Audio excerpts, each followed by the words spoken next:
Kids, it's Kristi coming at you from the art studio. Today we're going to read Down the Road. Hetty lived in a little gray house with a big stone chimney and a screen door that squeaked in a friendly way for comings and goings. In the back of the house was a tin roof shed where Papa mended other people's trucks and tractors and cars that weren't running anymore. In front of the house was a dusty road that ran through a field, up over a hill, and out of sight. Sometimes Hetty walked with Mama down the dusty road, and sometimes she walked with Papa. But Hetty had never, ever been allowed down the dusty road all by herself. One afternoon, Mama said, "Mr. Birdie's speckled hens are laying. Wouldn't fresh eggs be nice for tomorrow's breakfast?" She sighed and shook her head. "I just don't have time to walk to Mr. Birdie's. It's too bad." "Scrambled eggs for breakfast," said Papa. "If only I had the time, I'd go myself." "I can do it," said Hetty. "I'm big enough to go to Mr. Birdie's all by myself." "Well," said Mama. "Look at this big girl," said Papa. "Hetty can do it, Mama." "Absolutely," he told her. 12 big beauties, no cracks." "Be sure to say thank you to Mr. Birdie," said Mama. "And come straight home," said Papa. "Don't dilly-dally," said Mama. Squeak bang went the screen door, and Hetty was on her way. She marched straight down the dusty road, swinging the basket and jiggling the coins in her pocket. "This is what I would like to be a grown-up," she thought. "You have money in your pocket, and you can go down the road all by yourself." She listened to her shoes going thump, thump, thump, and she made up some walking words to say as she went along. "Down the road, 1 and 2, eggs for breakfast, howdy do. Eggs for breakfast, clickety-clack, eggs for breakfast, not a crack." Bump went the basket against Hetty's knee. Bump, bump. "When this basket is full of eggs," thought Hetty, "I'll walk my smoothest so that they won't roll around and break." She practiced walking as if she were skimming her toes across a frozen pond on ice skates. Soon her walk was so smooth that she could balance the wicker basket on her head and climbed all the way to the top of the hill before it fell off. With the basket over her arms, Hetty raced down the other side, her pigtails flying. She felt inside her pocket to make sure the coins were still there. Then she continued down the road, through a meadow, across the stream, past a house or two, down a street, and around a corner, up some steps, and into the cool shadows of Mr. Birdie's Emporium and Dry Goods Store.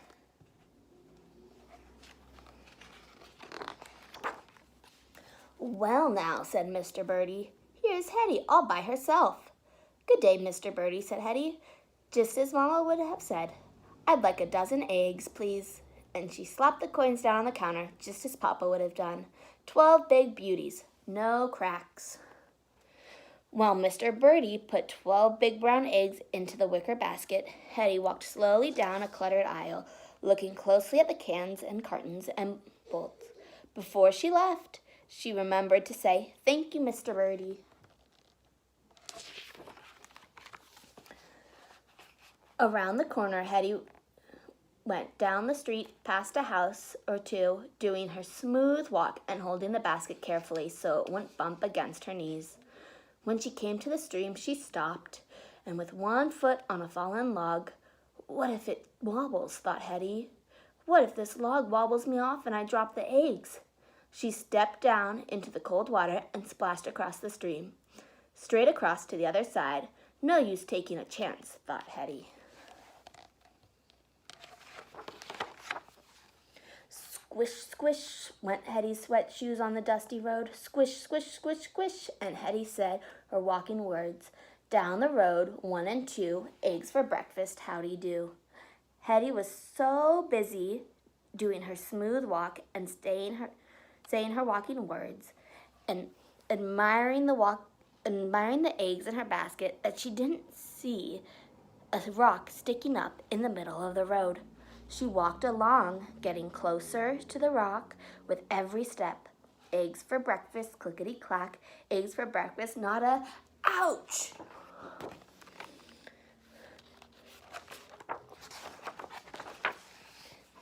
Hetty's toe hit a rock and she stumbled forward.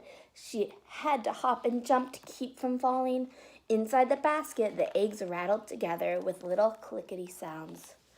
"Oh no," said Hetty, and she knelt down on the road and took the eggs out of the basket, scarcely breathing. She examined every one. "Not a crack," she said with a sigh. She wiped each egg off on her shirt and put them back inside the basket. Then she went on her way again, this time keeping a sharp eye out for obstacles on the road. It seemed like a very long road. The sun was hot, and by the time she reached the meadow, Hetty was tired. But there, in the middle of the meadow, was a big wild apple tree full of bright red apples, sweet, juicy, crackly, crisp apples. Papa's favorite, Mama's too. Hetty herself was very fond of apples. "Just 3, thought Hetty, "and then I'll go straight home." She made her way through the weeds, snagging foxtails in her socks and holding the eggs basket carefully in front of her. Hetty picked up an apple for Mama, and she picked an apple for herself. Now for a big, red, Papa-sized apple. She reached up, and the wicker basket tipped just a little bit. She reached higher, and the basket tipped a little more. Splat! Hetty wanted to cry. She wanted to hide. She wanted to climb up into the apple tree and never, ever come down. She didn't want to go home and tell Papa and Mama that there would be no eggs for breakfast. Up she climbed, right up into the old apple tree, as high as she could go, and there she sat, just thinking and feeling sad and not wanting to go home. After a long time, Hetty saw something moving way down the dusty road. It was Papa. Hetty made herself small, as small as she could. Papa, whose sharp eyes never missed a thing, came striding through the tall meadow grass. "So," he said, "this is where I find you. Is this how you bring eggs home for breakfast?" "I was picking apples for us," said Hetty with a sob. "I broke the eggs, Papa, every single one." Papa nudged the basket with the toe of his boot. "I see," he said. "And you climbed up into the tree to think it over?" Suddenly his face wrinkled with a smile. "There's no finer place than an apple tree to think things over." And Papa climbed up beside her. By the time Mama came through the meadow grass, there was a pile of apple cores underneath the tree. Hetty and Papa had chins sticky with apple juice, and Mama nudged the basket with the toe of her shoe. "Just look at this. I'm waiting for 12 beautiful eggs, and what do I find? Shells." "I'm sorry, Mama," said Hetty. "I dropped the eggs. I was trying to pick some apples." "Fine, sweet apples," said Papa. Mama stared up at the tree. Well, she said, "just look at the 2 big birds in the apple tree." Papa whistled like a magpie. "Tweet, tweet, tweet," went Hetty. Pretty soon, there were 3 big birds up in the apple tree. Mama put her arms around Hetty.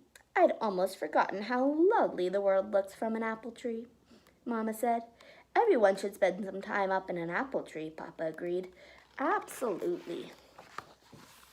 And when they walked back home along the dusty road, they had not one egg among them, but Mama's skirt and Papa's pockets and Hetty's basket were full of sweet red apples.